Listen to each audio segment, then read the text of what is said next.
Hey, The Long Walk. What's better, the book or the movie? Spoilers ahead. I'm going to tell you right now, the movie is better, and I've got 3 reasons. Number 1, the pace of walking. In the book, they're walking a 15-minute mile. That's a light jog. I walked around my neighborhood last night for 3 miles, and I averaged about a 16-minute mile. And I'm a middle-aged man and they're younger people, but there's no way they're going to be keeping up conversations and doing that for 300 plus miles. And Stephen King acknowledged this and he okayed the change for the movie.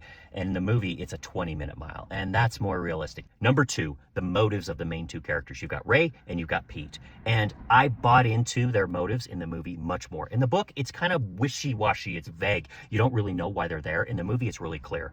You've got Pete, who he says, my whole life's been a walk and a struggle. This is just another chapter in that. And he kind of sees the silver lining in everything, and it gives him a little pep in his step, and I like that a lot. Where you've got Ray, on the other hand, his father was actually killed by the Major because his father stood up against the system. And so you've got some of that in Ray, and I like that. So he wants to win the whole thing, get as his prize one of the guns, and he wants to then kill the Major. He doesn't just want revenge, he wants to push back against this horrible system. And number 3, I really liked the ending. The ending in the book, you actually have Ray win the whole thing, and he just walks past the Major and then just kind of walks off into the night towards a dark figure, which I guess is death or something. In the movie, though, I really like how you see these 2 characters, Ray and Pete, their friendship, just, you see this bond form through, maybe it's a trauma bond, but you see them not only bond, but you see them try to sacrifice themselves for the other at the end.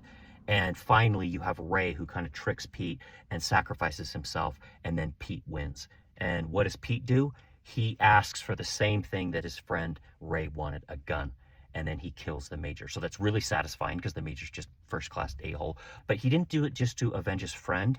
You sense that he's taken on this strength of his friend, that, hey, you have to push back against the system. Where before that, maybe he had just kind of transcended everything and, hey, I'm just going to go through life. Every chapter is going to be hard. But now he pushes back against the system. And then he just walks off into the night. And I think that was a poetic little, bow on top. So go check out the movie. In fact, go check out my review where I break it down even further. And if you want even deeper dives into modern myths, subscribe to the channel. We'll see you.